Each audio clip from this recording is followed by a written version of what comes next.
ಈ ವೀರಮಹಿಳೆ ಎಂದರೆ ಯಾರು? ಒಳ್ಳೆ ಪ್ರಶ್ನೆ ಕೇಳಿದೆ ಮಗ. ಬಾ, ನಿನಗೆ ನಾನೊಂದು ಕತೆ ಹೇಳ್ತೇನೆ.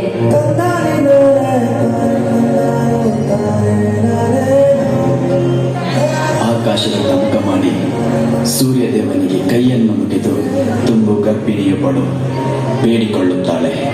ಸೂರ್ಯದೇವ, ನಿನ್ನ ಮಗನಾದ ದಾನಶೂರ ಧೀರ ಪರಾಕ್ರಮಿಯಾದ ಕರ್ಣನ ಕಥೆಯನ್ನು ನಾವೆಲ್ಲರೂ ಕೇಳಿದ್ದೇವೆ. ನನಗೂ ನಿನ್ನ ಮಗನಂತಹ ಗಂಡು ಮಗನನ್ನೇ ಕರುಣಿಸಪ್ಪ.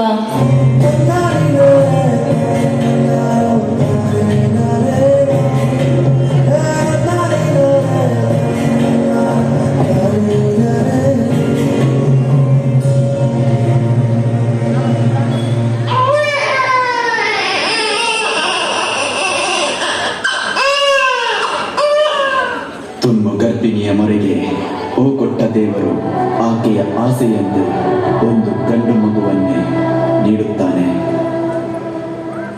ಗಗನನಿ ಭುವನನಿ ಶಿಖರನಿ ದಣಿದರೆ ಧರಣಿಗೆ ಧಣಿಯುನಿ.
ಮಗುವಿನ ಬೆಳವಣಿಗೆ ಆಗುತ್ತಿದ್ದಂತೆ ತನಗೆ ಒಂಟಿತನದ ಜೀವನವೇ ಸವಾಲಾಗಿ ಕಾಣುತ್ತಿತ್ತು.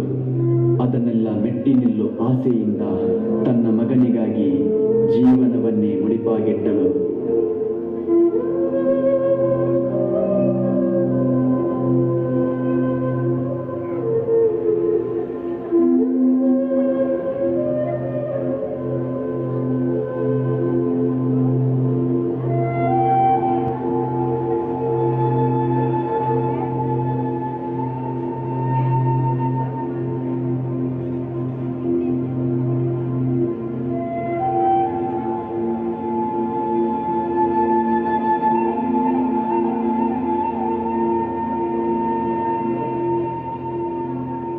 ಮಗ, ನೀನು ಬೆಳೆದು ದೊಡ್ಡವನಾದ ಮೇಲೆ ಒಂದೊಳ್ಳೆ ಕೆಲಸಕ್ಕೆ ಸೇರ್ಬೇಕು. ಆ ಕೆಲಸ ಹೇಗಿರ್ಬೇಕಂದ್ರೆ ನೋಡುವವರೆಲ್ಲ ನಿಮಗೆ ಮರ್ಯಾದೆ ಕೊಡ್ಬೇಕು. ಹಾಗೆ ಬದುಕ್ಬೇಕು ಮಗ.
ಗಂಡು ದಿಕ್ಕಿಲ್ಲದ ಮಗುವಿಗೆ ವಿದ್ಯೆಯನ್ನು ಕೊಟ್ಟು ಒಳ್ಳೆಯ ಗುಣವನ್ನು ಕಲಿಸಿ ಚೆನ್ನಾಗಿ ಬೆಳೆಸುತ್ತಾಳೆ ಈ ತಾಯಿ. ದೇಶ ಸೇವೆಯೇ ದೇವರ ಸೇವೆಯೆಂದು ತನ್ನ ಮಗುವನ್ನು ತಯಾರಿಸಿ ಭಾರತದ ಸೇನೆಯ ಸೇವೆಗೆ ಹೆಮ್ಮೆಯಿಂದ ಕಳಿಸುತ್ತಾಳೆ ಈ ತಾಯಿ.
ಹಲೋ ಅಮ್ಮ, ನಾನು ರೀಚ್ ಆದೆ. ಅದನ್ನು ಹೇಳುವಂತ ಕಾಲ್ ಮಾಡಿದೆ. ಸರಿಮಾ, ಮತ್ತೆ ಮಾಡ್ತೇನೆ. ಈಗ ಡ್ಯೂಟಿ ಜಾಯ್ನ್ ಆಗಬೇಕು. ದೇಶ ಸೇವೆಗೆಂದೇ ಮಗನನ್ನು ಕಳುಹಿಸಿದ ತಾಯಿ ದಿನ ಕಳೆದಂತೆ ತನ್ನ ಮಗನ ದಾರಿಯನ್ನು ಕಾಯುತ್ತಾ ಕುಳಿತಿದ್ದಳು. ಜೀವನದಲ್ಲಿ ಮೊದಲಿನೊಂದ ಆಕೆಗೆ ಮಗನೇ ಇಲ್ಲ. ಆದರೆ ಮಗನು ತನ್ನ ಕಾಯಕ್ಕಾಗಿ ದೂರವಿದ್ದರಿಂದ ದಿನವಿಡೀ ನೊಂದುಕೊಳ್ಳುತ್ತಿದ್ದಳು.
ಮಗ ಸೈನ್ಯಕ್ಕೆ ಸೇರಿ ವರ್ಷಗಳೇ ಕಳೆದು ಹೋಯಿತು. ಒಂದು ದಿನ ಶತ್ರು ರಾಷ್ಟ್ರಗಳ ದಾಳಿಯಾಯಿತೆಂಬ ವಿಷಯ ತಿಳಿದ ತಾಯಿ, ಇಲ್ಲ, ನನ್ನ ಮಗ ಧೀರ ವೀರ, ಅವನಿಗೆ ಏನೂ ಆಗಿರಲ್ಲ, ಅವನು ಚೆನ್ನಾಗಿಯೇ ಇರುತ್ತಾನೆ, ಅವನಿಗೆ ಅವನ ತಾಯಿಯ ರಕ್ಷೆ ಇದೆ, ನಾನು ನಂಬಿದ ದೇವರು ನನ್ನ ಕೈಯಲ್ಲಿ ಎಂದಿಗೂ ಬಿಡುವುದಿಲ್ಲ. ಆಕಾಶ ಕಡಿಯ ದಾಟಿ ತನ್ನಾನು ಬೆಳಕು ಕೋಟಿ ಭೂಮಿ ಕುಲಕ್ಕೆ ಕೇಳದೆ ನೀ ಜೀವ ಕೊಟ್ಟಂತೆ.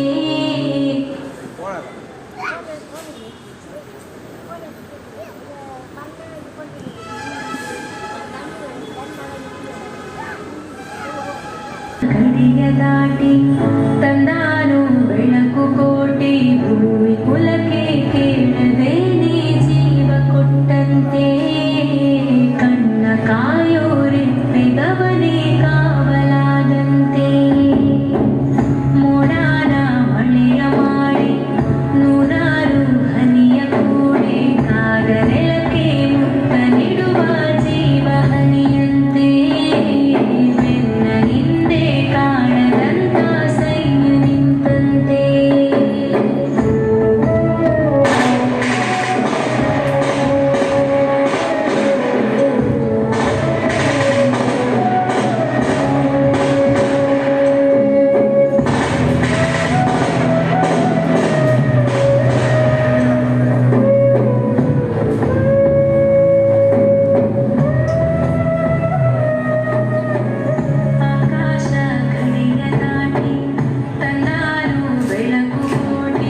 ಆದರೆ ದೇವರ ಆಟ ಬೇರೆಯೇ ಆಗಿತ್ತು.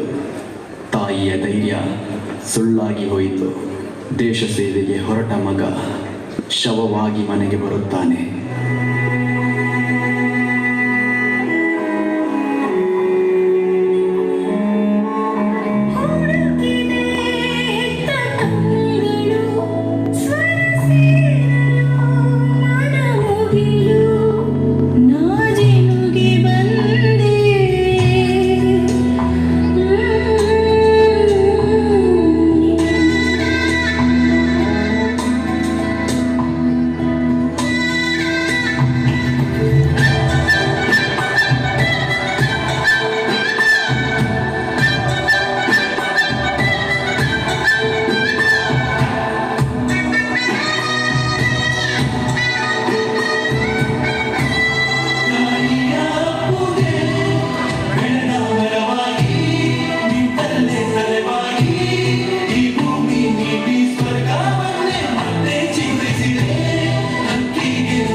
ನಿನಗೆ ಅರ್ಥ ಆಯ್ತು ಮಗ? ಈಗ ಹೇಳ್ತೇನೆ ಕೇಳು. ಯಾವ ತಾಯಿಯೇ ಆಗಲಿ ತನ್ನ ಮಗನ ಸಾವನ್ನು ಬಯಸುವುದಿಲ್ಲ. ಆದರೆ ಯೋಧರ ತಾಯಂದಿರೇ ತಮ್ಮ ಮಕ್ಕಳು ಬದುಕುವ ಭರವಸೆ ಇಲ್ಲದಿದ್ದರೂ ಸೈನಿಕನನ್ನಾಗಿ ಮಾಡುತ್ತಾರೆ. ಯಾಕಂದ್ರೆ ದೇಶದ ಬಗ್ಗೆ ಇರುವ ಗೌರವ, ಅವಳ ದಿಟ್ಟತನ ತನ್ನ ಮಗನ ಸಾವನ್ನು ಕೂಡ ಹೆಮ್ಮೆ ಪಡುವಂತೆ ಮಾಡುತ್ತಿದೆ. ಆದ್ದರಿಂದಲೇ ಒಬ್ಬ ಯೋಧನ ತಾಯಿ ಹಾಗೂ ಹೆಂಡತಿ ನಿಜವಾದ ವೀರ ಮಹಿಳೆಯರು ಮಗ, ನಿಜವಾದ ವೀರ ಮಹಿಳೆಯರು.